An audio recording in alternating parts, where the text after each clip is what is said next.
Hermanos, estamos nuevamente aquí un domingo más y los que me han estado acompañando saben que estamos estudiando el Evangelio según Lucas. Hemos estado viendo de versículo a versículo y ya el Señor en su bondad nos ha permitido adelantar y estar en el capítulo 4. Mientras nuestras hermanas terminan de recoger y mientras ustedes se van ubicando en el capítulo 4 de Lucas, yo les haría una inquietud, les transmitiría una pregunta. Cuando ustedes piensan en el ministerio del Señor Jesucristo terrenal, su obra, esos 3 años de ministerio público, ¿cuál creen ustedes que fue su función principal en su ministerio? ¿Qué fue lo que primariamente Él hizo mientras caminó en medio de nosotros? Piensen ustedes eso. Si a ustedes alguien le pregunta cuál fue la función principal, la tarea principal de Jesucristo, ¿ustedes qué responderían?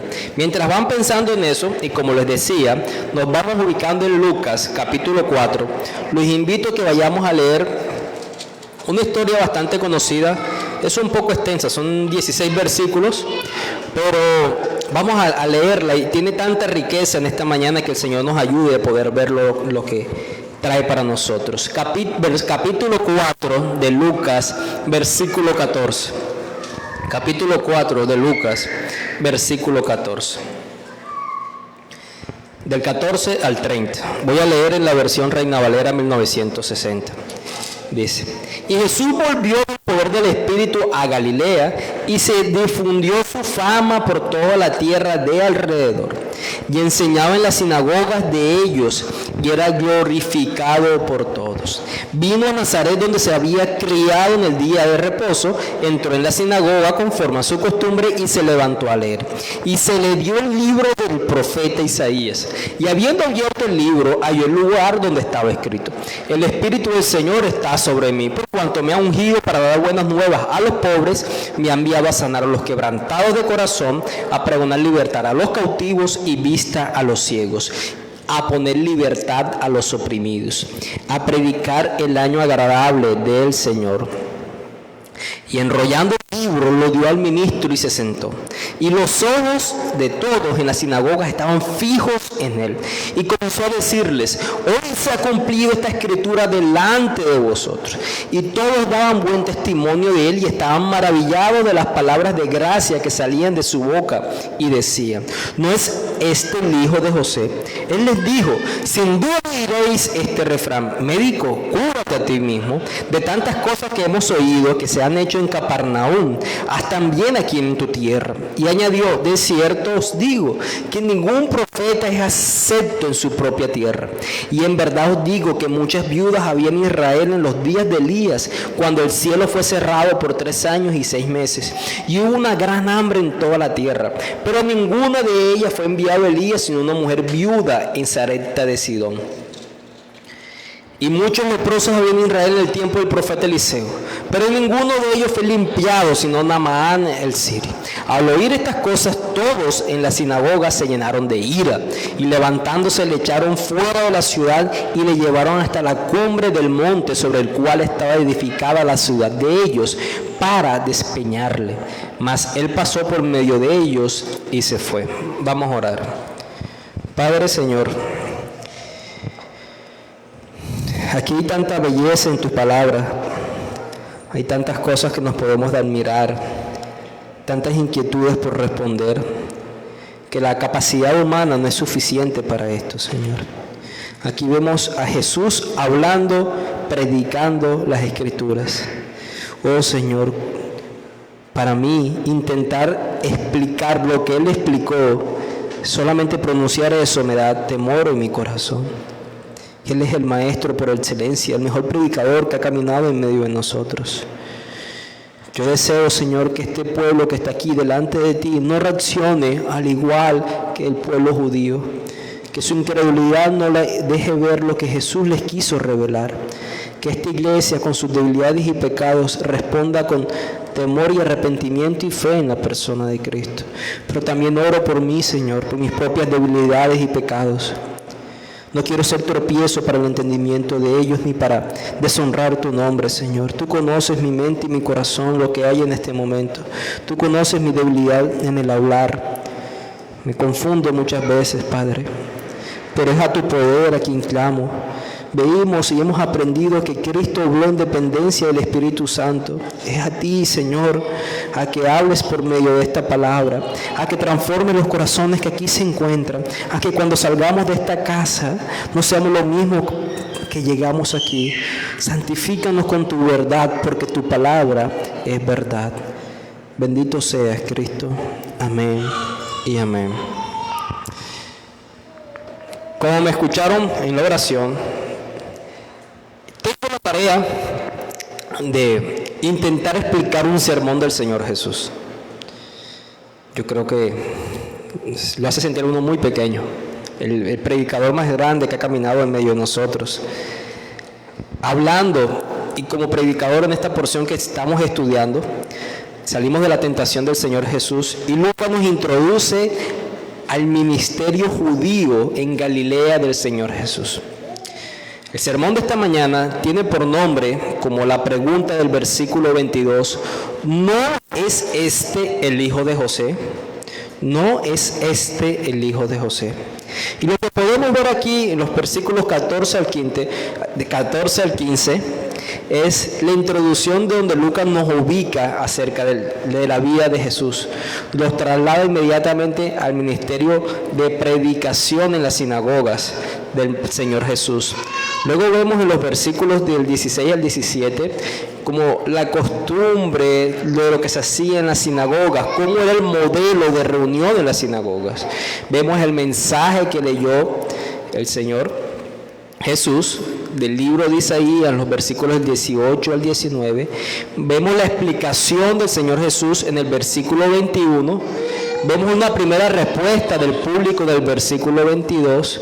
Vemos la respuesta de Jesús a esa respuesta en los versículos 23 al 27. Y por último vemos una respuesta final de la audiencia de la sinagoga. Una serie de secuencias que lo iremos mirando a través de este sermón. Importante a tener a consideración, el versículo 14 y el versículo 15 nos ubica Lucas en dependencia del poder del Espíritu del Señor Jesús, ¿no? Habíamos dicho que él había entrado a la tentación en el desierto lleno del Espíritu Santo, el versículo 1 del capítulo 4. Y luego no podemos pensar que sigue una narración cronológica. Lucas nos ubica a Jesús en su evangelio en Galilea. Pero tenemos que recordar cómo estaba Israel en ese momento, ¿no? Al norte se hallaba Galilea, al sur estaba Judea y en el medio hacia el este un poco estaba Samaria. Y Jesús no empezó su ministerio público inmediatamente en Galilea. Para poder llenar ese espacio que Lucas de pronto no nos añade, tendríamos que leer el Evangelio de Juan, del capítulo 1 al capítulo 4. Y ahí miraremos algunos asuntos como el llamamiento del apóstol Pedro, con Andrés también. Miraremos el primer milagro, ¿no? Cuando convirtió el agua en vino. Miraremos la boda de Caná. Miraremos la conversación que tuvo Jesús con Nicodemo. Miraremos varios sucesos que Lucas no nos permite ver en este relato. Lucas nos introduce inmediatamente al ministerio principal del Señor Jesús. Recuerda mi pregunta, ¿cuál era el ministerio principal del Señor Jesús mientras caminó en medio de nosotros, que le dije que pensaran? Si su respuesta fue la predicación, póngase un 10. Si su respuesta fue hacer milagros, póngase un 7 para que no se sienta tan mal. El ministerio principal del Señor Jesús fue la enseñanza, y sobre todo vamos a ver muy regular en nuestro estudio de Lucas que enseñaba en las sinagogas de ellos, como dice el versículo 15. Él era muy a menudo llegar a las sinagogas de ellos y enseñar. Nos dice los historiadores como Josefo que alrededor de Galilea había unas 240 poblaciones y en estas poblaciones, aldeas o lugares, si había más de 10 varones, había una sinagoga. Una sinagoga era un lugar de reunión diferente al templo donde se hacían sacrificios. Era un sitio donde se reunían, cantaban, oraban, se leían las escrituras, ellos leían la ley, leían los profetas, uno de ellos enseñaba y volvían a orar, se hacía una bendición y era el espacio muy parecido a lo que hacemos nosotros aquí en medio de ellos. Y él entraba en todas esas sinagogas cada vez que tenía la oportunidad. Esa frase, enseñaba en la sinagoga, la vamos a ver a lo largo del Evangelio de Lucas. Y en ese lugar de Galilea se dirigió entonces a Nazaret, donde se había criado. Recuerdan ustedes que él nació ¿dónde? Nació en Belén. Nació en Belén. Pero toda su vida la había vivido ¿dónde? En Nazaret. Por eso se le conoce como Jesús de Nazaret. Y estando en ese lugar, en el día de reposo, que aquí equivale al día sábado, entró en la sinagoga, conforme a su costumbre, es decir, él estaba acostumbrado a asistir a la sinagoga, él estaba acostumbrado a ir a la casa de reunión de la predicación de la palabra. Él iba, no lo llamaremos iglesia, pero el sitio donde se predicaba la palabra de Dios. Jesús iba, eso es importante considerar, y se levantó a leer. Ahora, ¿cómo es esta escena? Durante el Evangelio de Lucas he intentado de forma muy débil, y seguramente que no lo he podido conseguir, quizás en otros sí, llevarlo a muchos escenarios del antiguo mundo.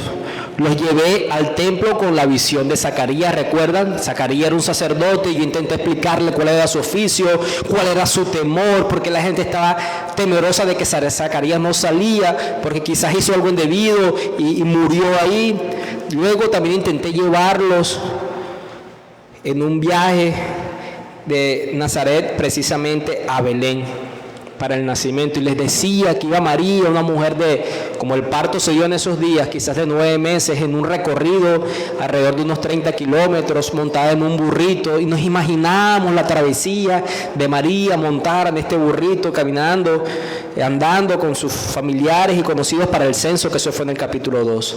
Visitamos nuevamente el templo, cuando el Señor Jesús llevaba a ser presentado, y decíamos la multitud de personas que había, y llegaron 2 personajes como Simeón y Ana, y los intentaba como proyectarles hacia que se imaginaron ustedes ese ambiente geográfico. Lo hicimos con el bautismo, ¿no?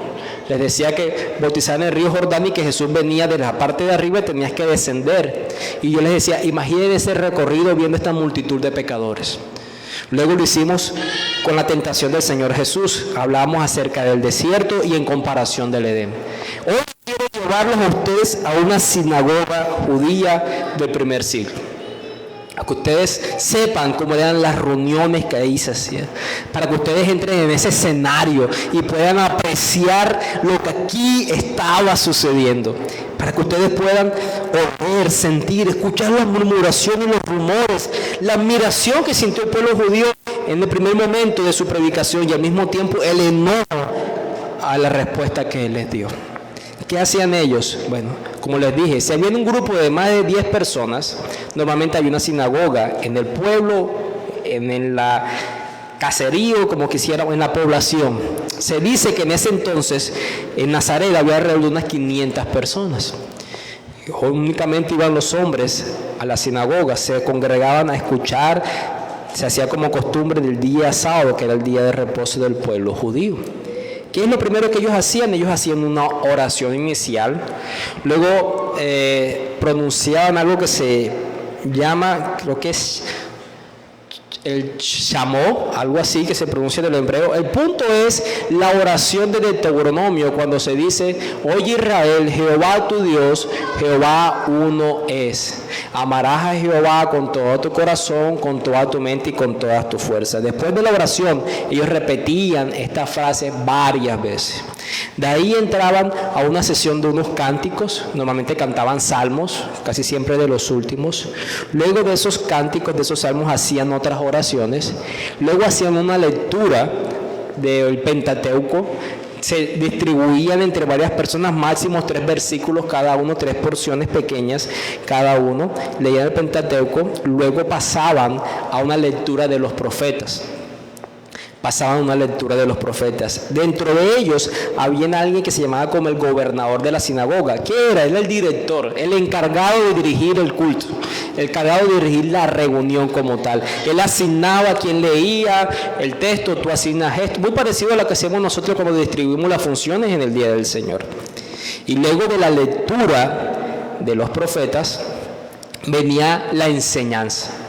El que gobernaba la sinagoga, el encargado, asignaba a alguien que pudiera enseñar, que era conocido, que sabían que tenía don para la enseñanza, y este daba una explicación hacia un sermón del texto que se leía. Y luego de eso, si había un sacerdote en medio de ellos, pronunciaba una bendición sacerdotal, muy parecida quizás a la bendición que hizo Moisés y Aarón en el Antiguo Testamento. Si no había un sacerdote, pues hacían una oración. Como vemos, es muy tradicional y nosotros hemos adoptado muchos de esa cultura judía en el contexto del desarrollo del culto. ¿Y por qué ha sido así? Recuerdan a Pablo también predicando en las sinagogas cuando llegó en sus viajes con Bernabé y que predicaba en medio de ellos. De ahí empezó a salir los primeros convertidos de las iglesias. Y ellos, en el modelo de reunión que tenían de oración, cántico, lectura de la palabra, permaneció igual cuando se leían las escrituras. Por eso es normal que en algunas celebraciones de algunas congregaciones existan funciones como el director de culto, que es la persona que se asigna para el próximo domingo, que es el encargado de organizar, de asignar y de vigilar que todo esté en función adecuada. También era normal que, como vemos dentro de esta enseñanza, que él devolvió los rollos, se los dio al ministro y se sentó, porque cuando ellos leían, y era una costumbre que teníamos nosotros que quizás al inicio fuimos perdiendo, es que las lecturas de la palabra de Dios se hace de pie. Ustedes recuerdan cuando han asistido a alguna iglesia, la palabra de Dios se lee de pie. Bueno, propio viene también de esa costumbre, como una señal de reverencia. La reverencia también viene principalmente del corazón. Eso era el día normal en una sinagoga. Había alguien encargado de dirigir el culto, había alguien encargado de pasarte los rollos de las enseñanzas. El libro de Isaías siempre se ha pensado que era un único rollo, mientras que hay otros profetas, por ser de pronto de menor volumen, que estaban juntos en estos rollos. Y ahí está Jesús, un sábado más, entrando a reunirse a la sinagoga. Se le asigna el libro del profeta Isaías. Y aquí vemos unos detalles particulares. Me recuerda mucho cómo Lucas nos ha ido mostrando cómo Dios ha dirigido esta historia, ¿no? ¿Por qué Isaías? ¿Por qué no otro profeta? ¿Por qué este pasaje en específico? Y habiendo abierto el libro, Jesús buscó este pasaje. Porque dice, habiendo abierto el libro, halló el lugar donde estaba escrito. Se le entrega a Isaías y él intencionalmente, Jesús busca el pasaje. El Espíritu del Señor está sobre mí, por cuanto me ha ungido para dar buenas nuevas a los pobres.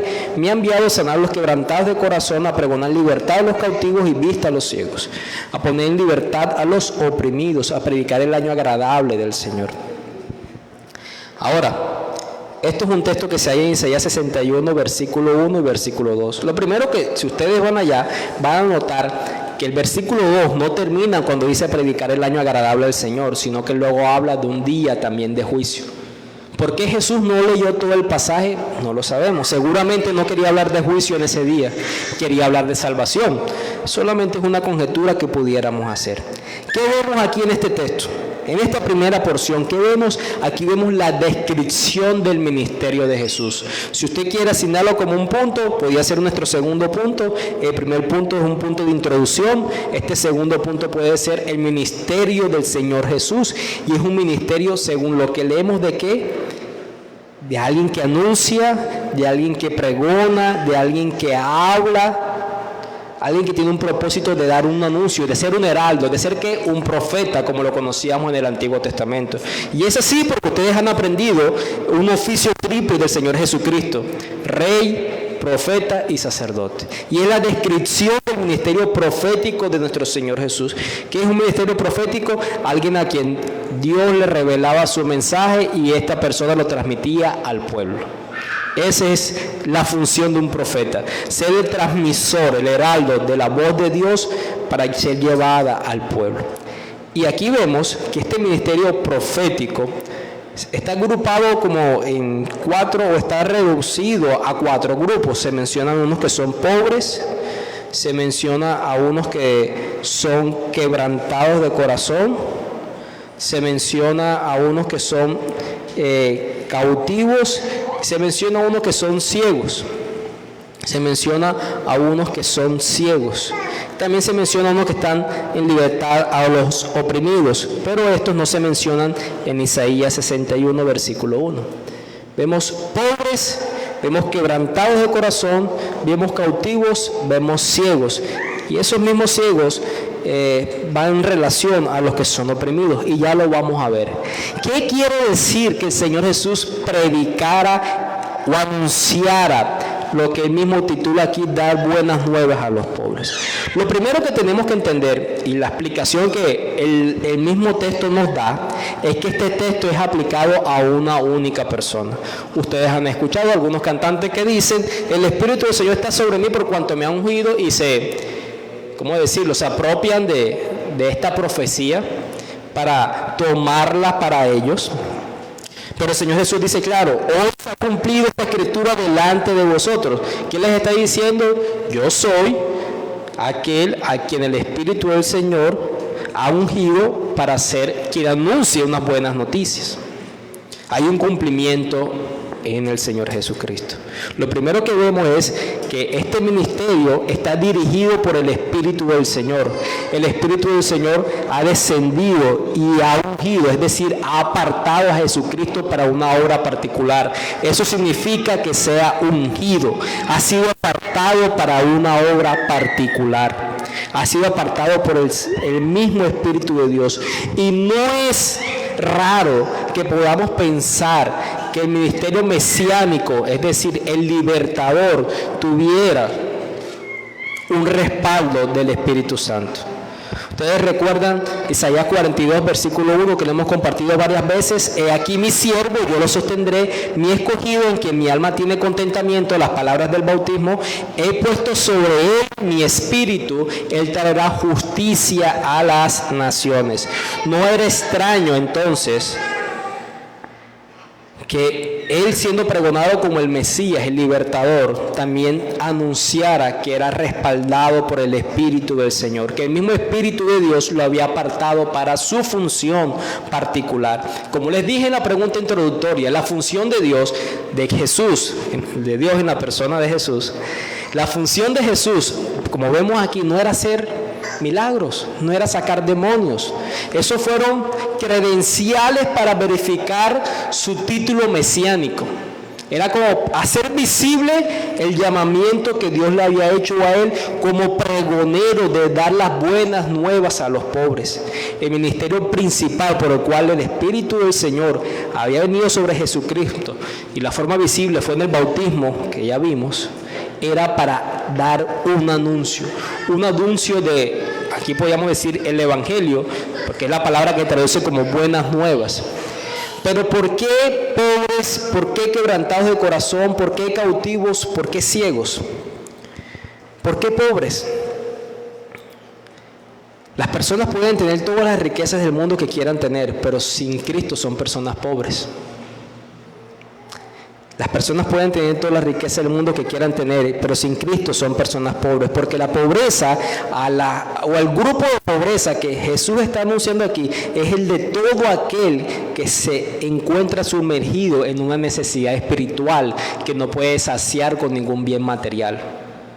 Como lo sabemos, más adelante, en Lucas 6, lo que conocemos como el Sermón del Monte, las bienaventuranzas: bienaventurados los pobres de espíritu. Y si quieren una mejor definición, en Mateo capítulo 5, cuando está hablando acerca de las bienaventuranzas, bienaventurados los pobres de espíritu, porque Lucas no menciona la pobreza espiritual, solamente dice bienaventurados los pobres, bienaventurados los pobres, porque vosotros es el reino de Dios, el versículo 20 del capítulo 6 en Lucas. Pero Mateo sí menciona bienaventurados los pobres de espíritu. Quizás la mejor forma de comprender quién es un pobre espiritual es la definición que hace Isaías en Isaías 66, el último capítulo de Isaías, en el versículo 2. Dice Isaías: Mi mano hizo todas estas cosas y fueron así, todas estas cosas fueron, dice Jehová, pero miraré a aquel que es pobre y humilde de espíritu y que tiembla a mi palabra. Y sigue diciendo, el que sacrifica buey es como si matase a un hombre, que sacrifica oveja como si degollase un perro, el que hace ofrenda como si ofreciese sangre de centro, el que quema incienso es como si bendijese a un ídolo, y porque escogieron sus propios caminos y su alma amó sus abominaciones, también yo escogeré para ellos escarnios y traeré sobre ellos los que temieron, porque llamé y nadie respondió, hablé y no oyeron, sino que hicieron lo malo delante de mis ojos y escogieron lo que me desagrada. En pocas palabras, siempre intentaron justificarse por medio de sacrificios y rituales externos a una condición de pobreza espiritual. Y David dijo en el Salmo 51, si tú quisieras sacrificios yo los haría, pero un corazón contrito y humillado tú no rechazarías nunca. La pobreza, a las personas a la condición de pobreza a las que Jesús vino a anunciar las buenas nuevas, es aquella condición espiritual que tú entiendes que no tienes una buena obra por la cual puedes ser aceptado por Dios. Y luego menciona otro grupo de personas, a unos que habían sido quebrantados de corazón,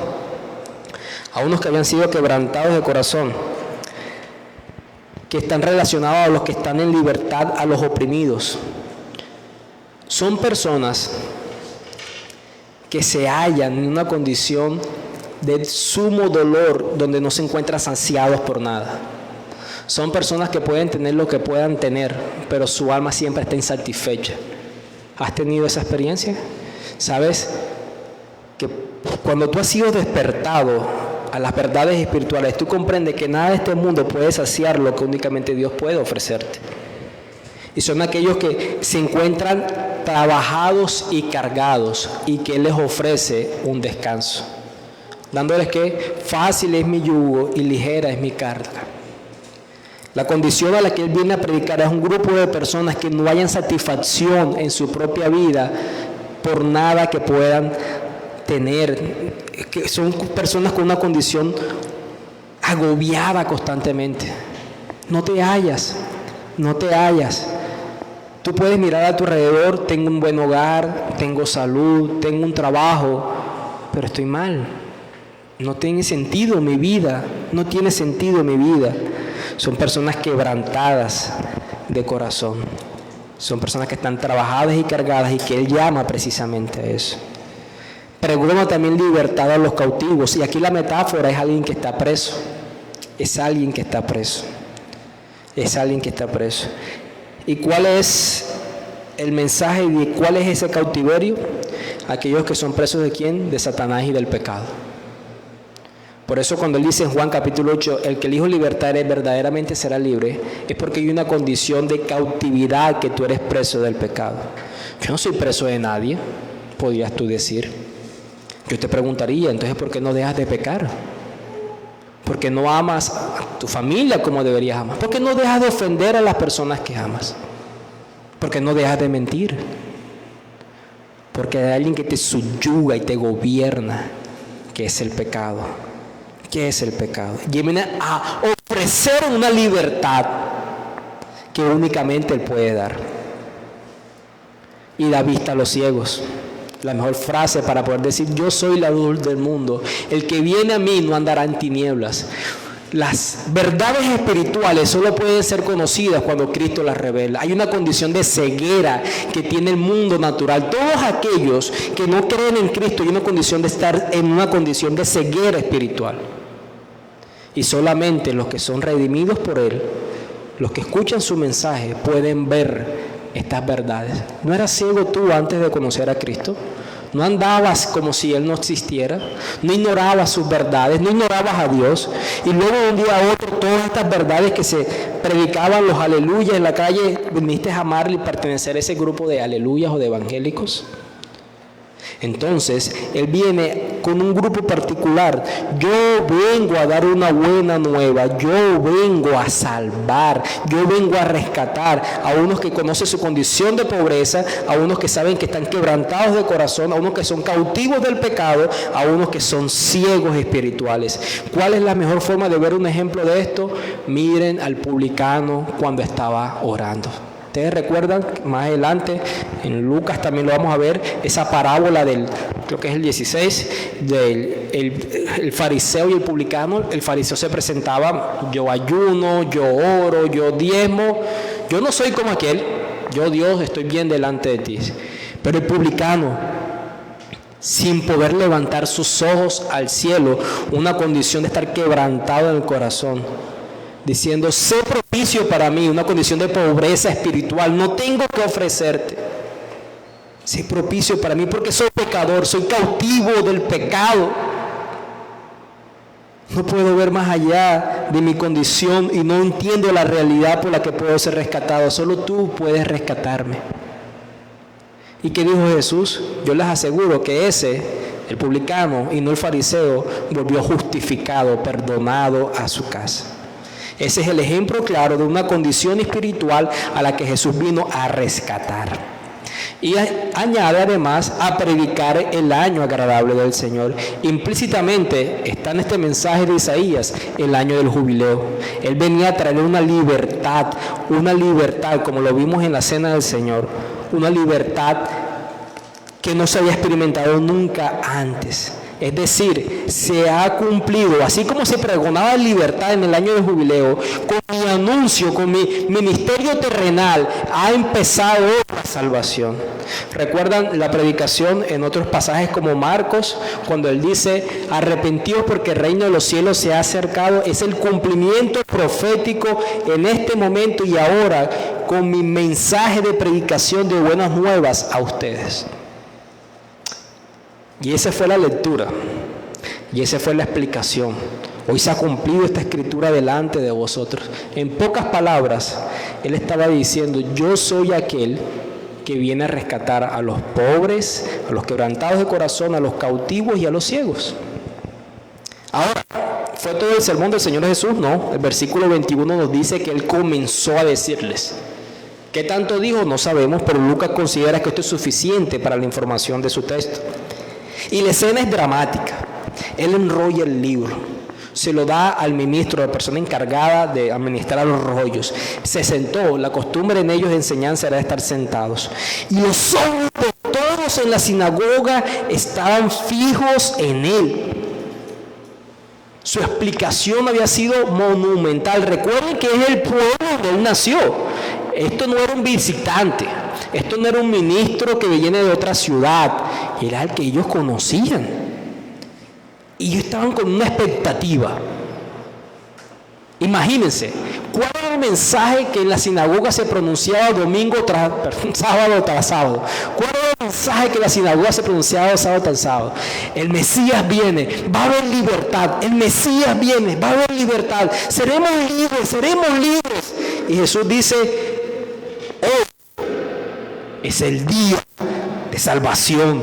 Hoy es el año agradable del Señor. ¿Ustedes se imaginan eso? Ellos quizás tenían la expectativa: ha leído Isaías 61, ha leído esta porción de Isaías, yo conozco esta porción, nos va a hablar de que hay esperanza porque viene un día en que seremos salvados. Queremos ver a ese Mesías que venga y nos liberte de esta esclavitud romana que tenemos. Añoramos y deseamos ver esta libertad. Y Él les dice: hoy es ese día. Hoy es ese día. ¿Y cuál fue la reacción de ellos? Puede ser un tercer punto, un título. ¿Cuál fue la reacción de ellos? Todos daban un buen testimonio de él, muy parecido al versículo 15, cuando enseñaban en otras sinagogas, que era glorificado por todos. Y estaban maravillados de las palabras de gracia que salían de su boca. Y decían: ¿no es este el hijo de José? Vamos a ver ese contraste que Lucas nos muestra muchas veces. Las personas se admiraban y maravillaban de Jesús y luego lo perseguían y lo desechaban. Ese es un contraste que muchas veces Lucas nos va a mostrar. Lo reciben por un periodo de tiempo, pero después lo desechan.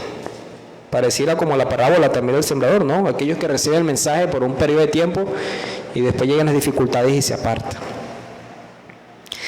Ellos no estaban maravillados por comprender que el anuncio aplicaba a ellos. Ellos estaban maravillados por la oratoria de Jesús. ¿No es verdad que una buena oratoria reúne pueblos? ¿No es verdad que una buena oratoria reúne gran congregación de personas? Yo, en las crianzas con mi abuela me hablaba mucho de las épocas del liberalismo y el Partido Conservador, de todos estos pleitos, y siempre me hablaba de personajes como Galano, como Gaitán. Me decía que cuando esas personas hablaban, eso se sentía un ambiente particular. Yo no soy un hombre, yo soy un pueblo, y la gente gritaba y se formaba la algarabía en las plazas. Las buenas oratorias siempre ha atraído a los hombres. Y aquí está el predicador por excelencia. La forma en que Jesús hizo la enseñanza no fue una enseñanza débil, en una explicación de quiénes son los pobres, de quiénes son los quebrantados, los ciegos, los cautivos, no. La predicación de Jesús era asombrosa, llena de gracia, de impacto. Ellos estaban con una expectativa grandiosísima. Ellos lo dicen, admirados de las palabras de gracia que salían de su boca. Y tanta era su admiración que se preguntaban, ¿no es este el hijo de José? ¿No es este el carpintero, hijo de carpintero? ¿No es este el que está ¿De dónde sale con esta capacidad de expresarse como maestro? Y aquí vemos algo de la omnisciencia de Jesús en el versículo 23.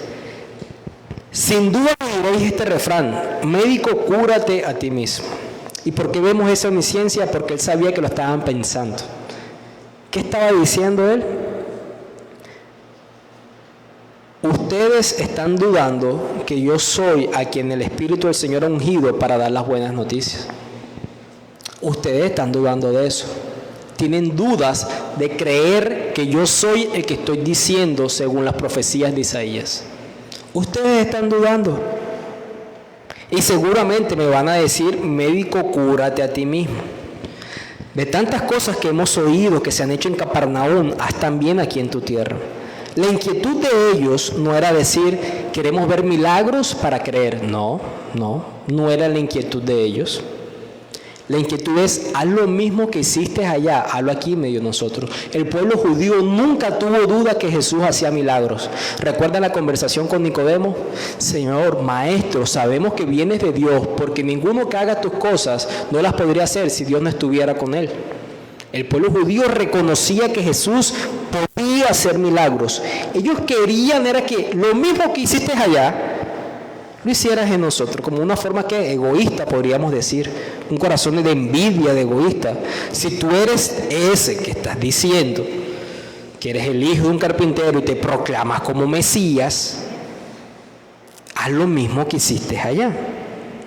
Y él responde, de cierto os digo, que significa amén, o ciertísimamente cierto. Esto es una verdad inquebrantable, esto es una verdad que no se puede poner en duda. Ningún profeta es acepto en su propia tierra.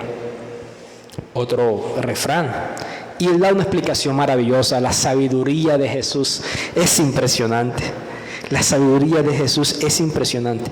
Ustedes no creen que yo soy el profeta que Dios ha enviado para anunciar salvación a este grupo de personas. El cumplimiento de este mensaje se hace en mí. Ustedes no creen. Bueno, ustedes no creen no porque el profeta sea el inadecuado, sino porque las personas no creen en los profetas en sus propias tierras. Y pone dos ejemplos maravillosos que ustedes recuerdan.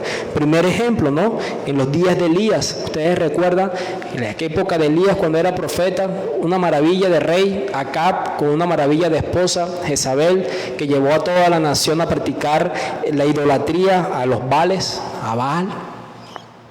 Y como castigo, Dios anuncia un juicio de una sequía que en el libro de Reyes, Primera de Reyes, capítulo 17, no nos dice que son 3 años y 6 meses. Aquí sí, que se nos corrobora en Santiago también esta información. Un anuncio de juicio por parte de Elías, de parte de Dios, por cuanto ustedes se habían desviado a la idolatría, entonces vendría una sequía. Y luego el Señor, los versículos del 8 al 16, le dice Elías, ve a una mujer viuda en Sarepta de Sidón, una mujer gentil. Ella te va a alimentar, ella te va a alimentar. ¿Y cuál es el escenario?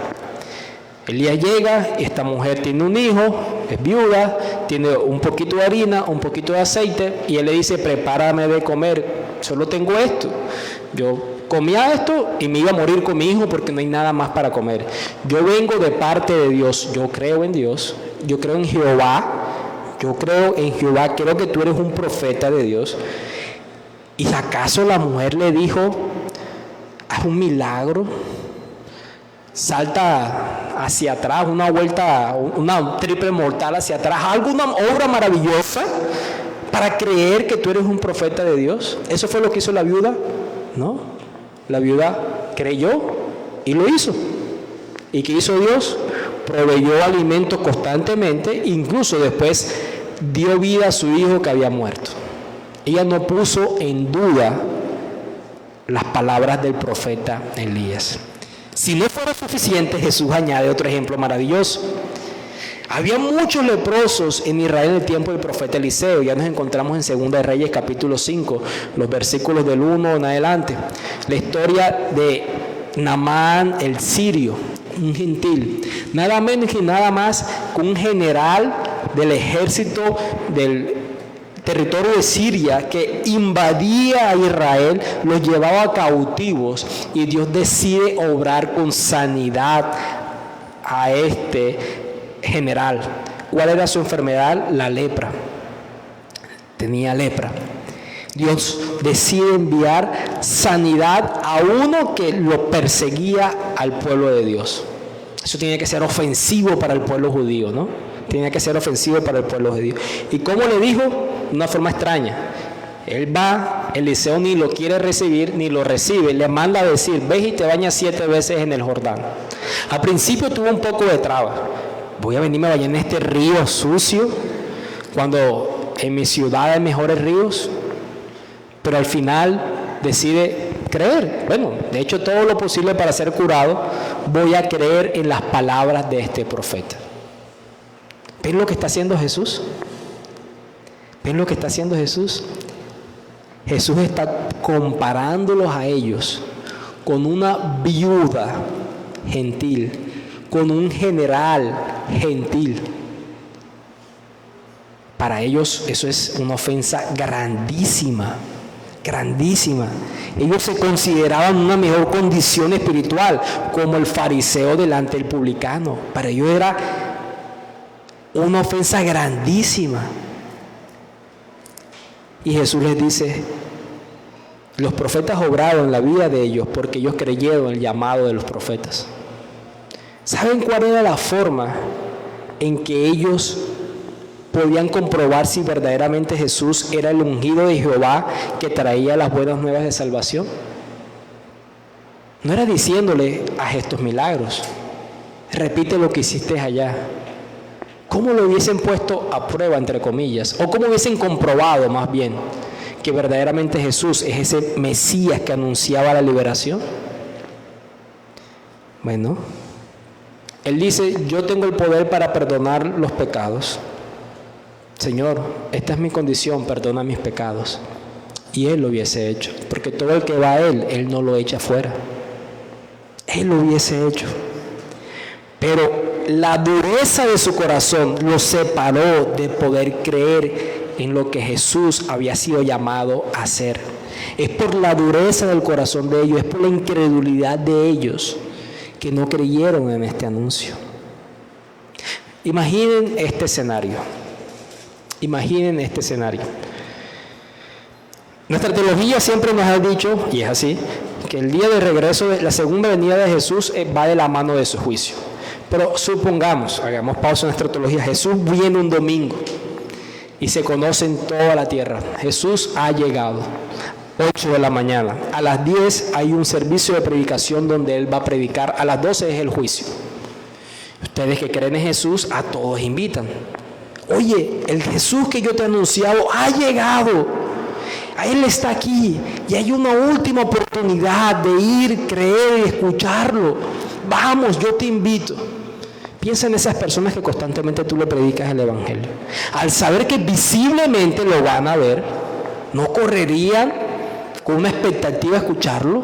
Posiblemente, sí, claro, ahí estaría. Pero ¿tú crees que estar presente en una predicación de Jesús los llevarán a creer en que se arrepientan? ¿En Él como Salvador? ¿Tú crees que la asistencia física de ellos es suficiente? Tú dices, ahora sí va a creer este familiar mío, este hermano mío, este amigo mío, ahora sí va a creer porque está viendo a Jesús enseñar. Y me aceptó la invitación. Miren los verbos que utiliza Lucas.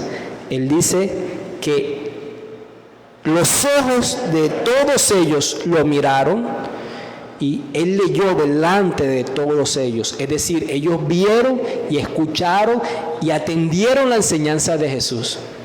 Pero ¿cuál fue su respuesta final? Intentaron asesinarlo. Con toda esta explicación de los ejemplos de los que no creyeron, con toda esta explicación de los profetas Elías y Eliseo, Jesús le está diciendo, ¿sabes cuál es el tropiezo? Porque ustedes no creen en mí, porque ustedes no se ven pobres espirituales, porque ustedes no se ven quebrantados de corazón, porque ustedes no se ven cautivos en el pecado, porque ustedes no se ven ciegos. Ustedes se presentan delante de mí ¿con qué? Con orgullo y con soberbia. Las personas no creen, no por falta de eficacia en la predicación acerca de Jesucristo. Las personas no creen porque no se ven en la condición a los que Jesús vino a rescatar. Él vino ¿qué? ¿Por enfermos o por sanos? Por enfermos. Como un médico que vino a sanar. Pero si tú no te hallas enfermo, a pesar que las pruebas clínicas te muestran el colesterol elevado, que tienes fiebre, tienes todas las 7 plagas encima de tu cuerpo, pero tú te dices, yo estoy bien, y tú no vas al médico, ¿crees que el médico te puede sanar? No. Y es eso lo que nos está mostrando este pasaje. Es eso lo que nos está mostrando este pasaje. La incredulidad del pueblo judío se debía al orgullo y soberbia de su propio corazón. Por eso no reconocían a Jesús como su Salvador, a pesar de que Jesús mismo le mostró las Escrituras, les predicó, les dijo, hoy se está cumpliendo esto, yo estoy aquí para revelarles la salvación del Señor. Pero su respuesta fue que lo quisieron asesinar. Ellos oyeron estas cosas, no es que había ruido en la sinagoga y no pudieron atender, no, ellos escucharon y se llenaron de ¿qué? De ira. ¿Cómo me vas a comparar a mí con un sirio, con una viuda de Sarepta? ¿Cómo me vas a comparar a mí? Que soy igual de pecador que un violador, que yo soy igual de pecador que un político. Si soy un buen esposo, ¿cómo me vas a comparar tú a mí con una persona que paga sus impuestos? Estos son los ladrones que están en el Congreso. A ellos, a los que están en necesidad, eso es lo que hay que predicar en el Evangelio. Pero a mí, yo que pago y hago todas las cosas. Por eso vas a morir en tus pecados, porque no ves tu condición de pecado. Mis hermanos, todos van al infierno siendo pecadores, o tú no pecas, y si mueres el día de hoy, tú no pecarías. La diferencia está en que rechazan el único medio de salvación que Dios ha dado, que es la persona de Jesucristo. Y es mi oración que a ti no te pase como les pasó a ellos, que tuvieron la salvación en su cara y la ignoraron. ¿Sabes? Muchas de las cosas que quizás puede pasar es que ignoramos el ministerio profético del Señor Jesucristo. Él fue profeta aún antes de ser encarnado. En Primera de Pedro, capítulo 1, cuando estuvimos hablando acerca del ayuno, hay una verdad que nos dice esto.